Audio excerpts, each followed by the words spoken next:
I can hum with my mouth and nose open for more than 10 seconds. Watch this.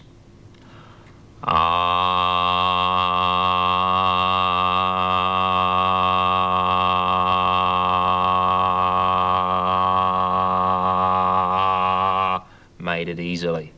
I can also do it with my nose closed and my mouth open. Watch and listen.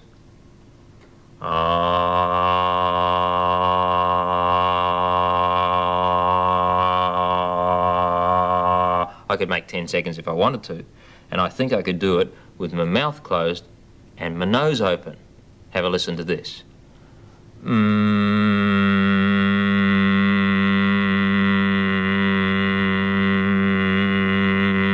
That's also easy, isn't it?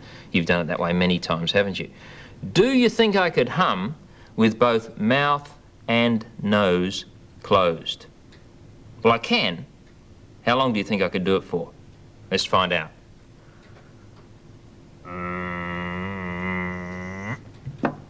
I can only last for 2 seconds. Tell you what, get all your friends around and have a competition. See who can hum longest with mouth and nose closed. And after you've worked that out, see if between the lot of you, you can find out why it's so difficult to do.